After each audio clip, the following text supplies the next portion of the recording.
देखिए, अगर 5 साल बनाम 2 साल की बात करें तो विपक्ष के पास बोलने का एक भी मुद्दा नहीं मिलेगा। उनका काम है सिर्फ घोषणा करना था, झूठ बोलना था और जनता को बरगलाना था। बाकी विकास के नाम पे मुख्यमंत्री जी भजनलाल जी शर्मा के सामने वो 1 मिनट भी नहीं बोल सकते। वो जनता अब उनको समझ चुकी है। पिछले 5 साल में उन्होंने कुछ नहीं किया, 2 साल के अंदर मुख्यमंत्री जी भजनलाल जी शर्मा ने इतना काम कर दिया, उससे वो बौखलाए हुए हैं। बीजेपी प्रदेश कार्यालय में लगातार मंत्रियों की जनसुनवाई चल रही है और पूरे प्रदेश से लोग यहाँ पहुँच रहे हैं, कार्यकर्ताओं की सुनवाई हो रही है। हमारे साथ प्रदेश महामंत्री हैं सरवण सिंह बगड़ी जी। बगड़ी साहब, बड़ी संख्या में लोग बाग पहुँच रहे हैं। आज देखा हजारों कार्यकर्ता और लोग इस जनसुनवाई में पहुँच रहे हैं। बिल्कुल, देखिए, ये बीजेपी कार्यालय के अंदर जब से कार्यकर्ता सुनवाई प्रारंभ हुई है, निश्चित रूप से संख्या भी बढ़ रही है। क्यों? धीरे धीरे लोग कार्यकर्ताओं को पता चल रहा है कि यहाँ पे पर डे हफ्ते में 3 दिन मंत्री बैठते हैं, तो कार्यकर्ता किसी न किसी विषय को लेकर यहाँ आते हैं, क्योंकि ये हमारे परिवार के सदस्य हैं। अगर इनकी कोई समस्या है तो ये एक राजस्थान का जो भारतीय जनता पार्टी का कार्यालय एक मंदिर है और यहाँ इनको एक आशा और किरण के साथ यहाँ आते हैं।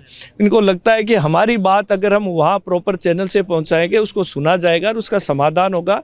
तो यही काम यहाँ पे इस कार्यकर्ता सुनवाई में हो रहा है। कार्यकर्ता का किसी का भी, चाहे वो परिवार का हो, गाँव का हो या समाज का हो, कोई भी काम हो तो इनकी ये यहाँ पे इस सुनवाई में देते हैं और इसका उचित माध्यम तक पहुँचाते हैं। उसका समाधान करने का काम हमारे संगठन के लोगों का है और ये काम प्रॉपर तरीके से कर रहे हैं। के कार्यकर्ता हैं, नागौर से कुछ महाराजा सूरजमल की प्रतिमा को लेकर कुछ विवाद था, आरएलपी का भी उसमें इन्वॉल्वमेंट। देखिए, विवाद कुछ नहीं है। ये यहाँ जितने बैठे हैं ये सर्व समाज के लोग हैं, इसमें सभी समाज के लोग हैं।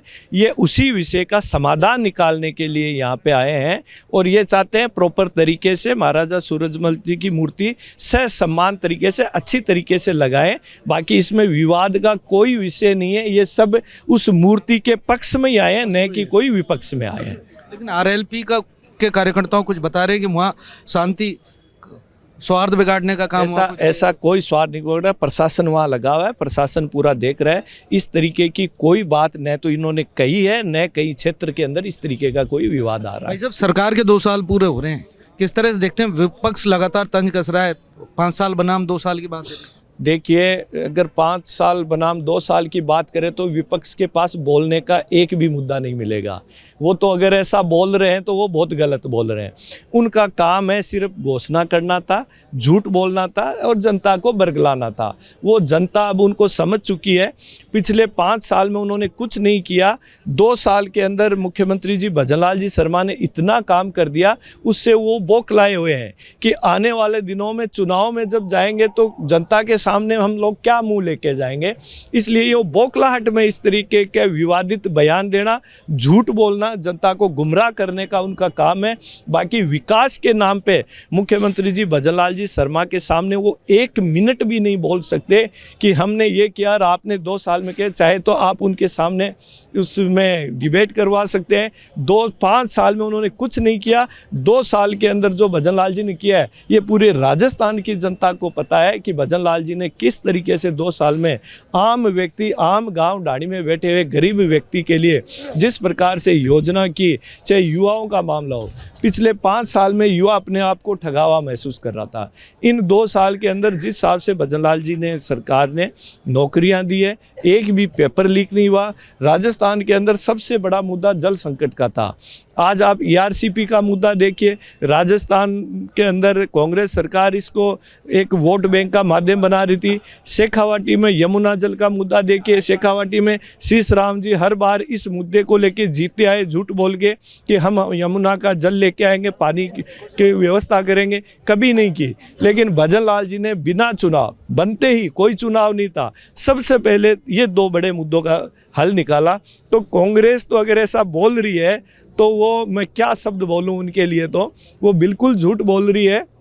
ऐसा कुछ नहीं, वो सिर्फ उनका काम है झूठ बोलना, जनता को बहकाव देना और बीजेपी के खिलाफ बोलना। वो बोलेंगे और उनको बोलते रहना भी चाहिए।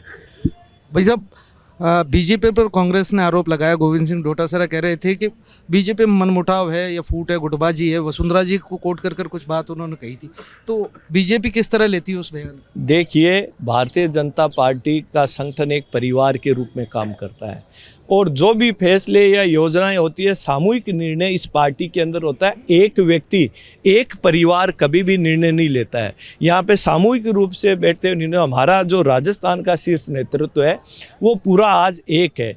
कोई भी बात होती है, चाहे वो चुनाव की बात हो, चाहे सरकार में योजनाओं की बात हो, चाहे संगठन की बात हो, हर मुद्दे में आपस में चर्चा करते हुए उसका समाधान निकालती है। और राजस्थान के अंदर तो ये उदाहरण दिया जाता है कि जिस प्रकार से सत्ता और संगठन का तालमेल और सामंजस्य राजस्थान के अंदर देखने को मिल रहा है, वो कहीं पर भी नहीं मिल रहा है। ये भारतीय जनता पार्टी के कार्यकर्ताओं की बदौलत है और उनकी ताकत है। ये थे हमारे साथ सरवन सिंह बगड़ी, जिन्होंने कहा कि लगातार पार्टी राजस्थान में काम कर रही है और कार्यकर्ताओं के साथ साथ आम जनता की समस्याओं को लेकर भी पार्टी गंभीर है। चाहे वो प्रदेश के पदाधिकारी हों या सरकार के मंत्री हों, सभी राजस्थान के विकास को लेकर काम कर रहे हैं। लोकेश नागर, रिपोर्ट भारत, जयपुर।